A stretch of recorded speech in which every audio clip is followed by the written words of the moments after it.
সালামু আলাইকুম। আজকে আমি এক্সপ্লেন করবো 8 আমার পার্ট 6। এই পার্টের শুরুতে দেখানো হয় সবাই হান্টিং ইভেন্টে চলে এসেছে। আজকে রাজকুমারীর সঙ্গে জুনসিলোর হান্টিং হবে। তারা দুজনে হান্টিং করার জন্য জঙ্গলের ভিতরে যেতে থাকে। সুয়ানলি তখন তার গার্ডদের বলে রেখো ওরা যেন রেস্ট্রিক্টেড এরিয়ায় না যায়। রেস্ট্রিক্টেড এরিয়ায় চলে গেলে আমাকে খবর দিবে।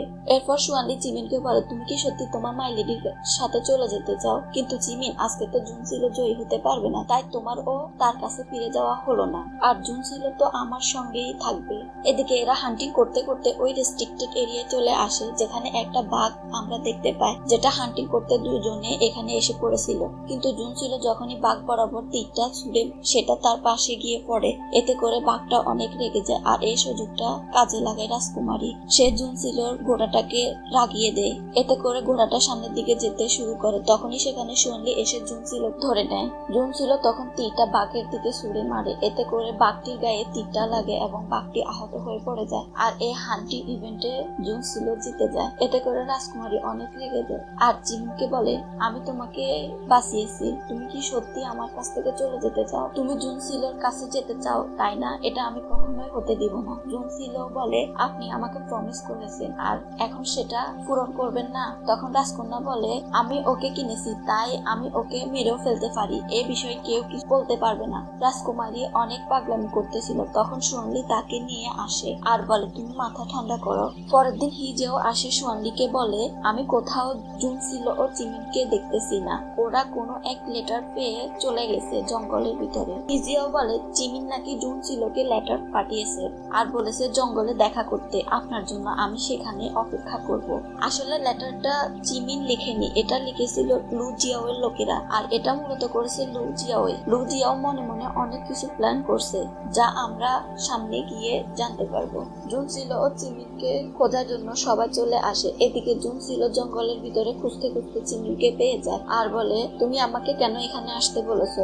কেন ওই লেটারটা লিখেছো? তখন জিমিন বলে, আমি ওই লেটার লিখিনি, আপনি তো আমাকে লেটার লিখেছেন এখানে আসার জন্য, তাই তো আমি এখানে এসেছি। মনে হয় আমরা কোনো ট্র্যাপে পড়েছি, চলুন আমরা এখান থেকে পালিয়ে যাই। ওরা যখনই পালাতে যাচ্ছিল তখনই কিছু লোক এসে তাদের উপর আক্রমণ করে দেয়। এদেরকে খুঁজতে খুঁজতে সুয়ানলিরা ও জঙ্গলের ভিতর চলে আসে। জুনসিলো ও জিমিনের সাথে তাদের দেখা হয়ে যায়। তখন তারা জঙ্গলের ভিতর দিয়ে যেতে থাকে, কারণ তখন অনেক আততায়ী তাদের উপর আক্রমণ করে দিয়েছিল। এদিকে রাজকুমারী একটা ট্র্যাপে পড়ে যায়। এটা থেকে জিমিন রাজকুমারীকে বের করে আর ওরাও জঙ্গলের ভিতরে চলে যেতে থাকে। লু জিয়াওকে হিজিয়াও এসে বলে, সুয়ানলিকে কোথাও খুঁজে পাওয়া যাচ্ছে না, জঙ্গলের ভিতরে ঢুকে গেছে মনে হয়, তাই আপনি এটার ইনভেস্টিগেট করুন এবং তাকে খুঁজে বের করার চেষ্টা করুন। তখন লু জিয়াও বলে, আমি আমার সর্বোচ্চটা দিয়ে চেষ্টা করব সুয়ানলিকে খুঁজে বের করার। কিন্তু কিছুদিন পরেই তো হান্টিং ইভেন্ট, আর এখন সুয়ানলিকে পাওয়া যাচ্ছে না। এটা মনে হচ্ছে সি লিডার করেছে,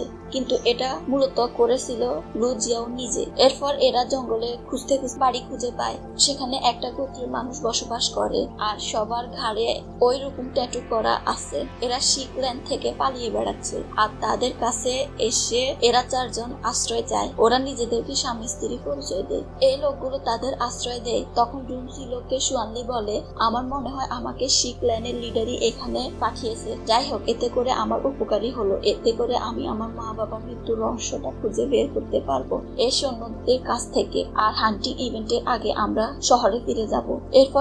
এরপর সে তার রহস্য উদ্ঘাটনের কাজে চালিয়ে যেতে শুরু করে। এখানকার যে চিফ আছে তার সাথে কথা বলতে থাকে। সে চিফকে জিজ্ঞাসা করে, আপনারা এখানে কেন? আপনারা কোনো লোকালয় বা শহরে কেন থাকেন না? চিফ বলে, আসলে আমরা শিকল্যান্ডের সোলজার, কিন্তু 12 বছর আগে এমন একটা ঘটনা ঘটে যার কারণে আমাদেরকে মেরে ফেলার আদেশ দেওয়া হয়েছিল শিকল্যান্ড থেকে। তারপর আমরা পালিয়ে বেড়াচ্ছি এবং এখানে বসবাস করতে শুরু করি। শিকল্যান্ডের কেউ একজন আমাদেরকে মেরে ফেলতে চায়। যদি আমাদেরকে দেখতে পায় তাহলে সে আমাদেরকে মেরে ফেলবে, তাই আমরা লুকিয়ে আছি। এরপর সবকিছু বুঝতে পারে সুয়ানলি, কারণ এই সোলজার গুলো কোনো অন্যায় করেনি। এরা কোনো বড় সত্য জানে, যার কারণে শিকল্যান্ড তাদের পিছনে পড়ে আছে। এরপর সুয়ানলি ও জুনসিলো জঙ্গলের ভিতর দিয়ে হাসছিল আর তারা স্বামী স্ত্রীর অভিনয় করতেছিল। তখন সে পথ দিয়ে জিমিন ও যাচ্ছিল। দূর থেকে সে এদের দুজনকে কাছাকাছি আসতে দেখে। তখন জিমিনের অনেক খারাপ লাগে। এদিকে আমাদের সুয়ানলি নিজেকে কন্ট্রোল করতে না পেরে জুনসিলোকে কিস করতে যায়। যখনই সে কিস করতে যায় তখনই একটা খরগোশ চলে আসে। জিমিন ওদের দিকে তাকিয়ে আছে, এটা দুজনেই বুঝতে পারে। জিমিন জুনসিলোকে একটা জায়গায় নিয়ে আসেন আর বলে, এগুলো আপনি কি করছেন? আপনি পেশুয়ান রাজ্যের সাথে নিজেকে জড়িয়ে ফেলছেন কেন?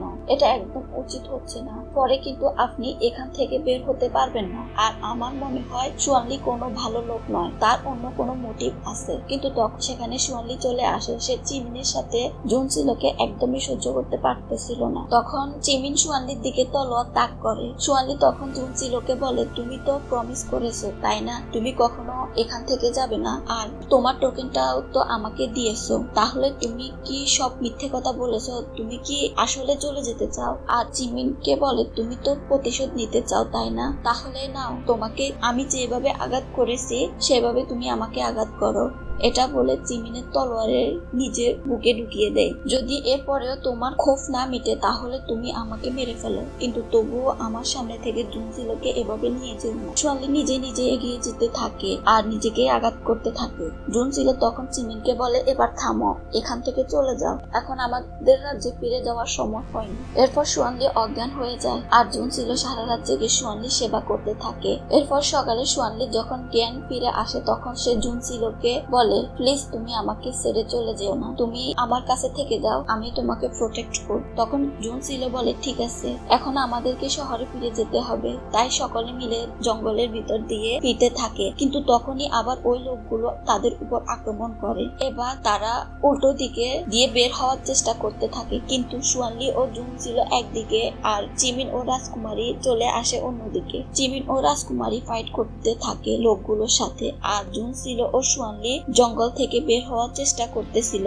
আর তারা একটা ভাঙা বাড়ির সামনে এসে পড়ে। জুনসিলো সুয়ানলিকে বাড়ির ভিতরে নিয়ে তাকে শুয়ে দেয়। তখন সে বুঝতে পারে লোকগুলো এদিকে আসতেছে, তাই জুনসিলো সুয়ানলিকে সেখানে রেখে লোকগুলোর মনোযোগ সরানোর জন্য সে দৌড়তে থাকে। লোকগুলো তার পিছনে পড়ে যায়। এরপর রাতের বেলা সুয়ানলি যখন ঘুম ভাঙে তখন সে জুনসিলোকে খুঁজতে থাকে, কিন্তু কোথাও জুনসিলোকে সে খুঁজে পায় না। এদিকে জুনসিলো দৌড়াতে দৌড়াতে প্রায় সকাল হয়ে গেছিল। তখনও সে দৌড়াচ্ছিল এবং লোকগুলো তার পিছনে দৌড়াচ্ছিল।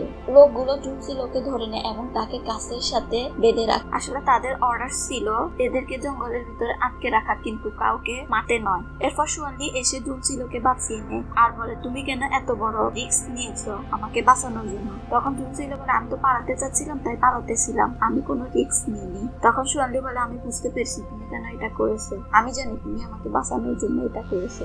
এর মাধ্যমে এই পার্টটি শেষ করছি। ভিডিওটি যদি ভালো লেগে থাকে তাহলে একটা লাইক করো, চ্যানেলটা সাবস্ক্রাইব করে পাশে থেকো, আর কমেন্টে জানিও পরের পার্টটি দেখতে চাও কিনা।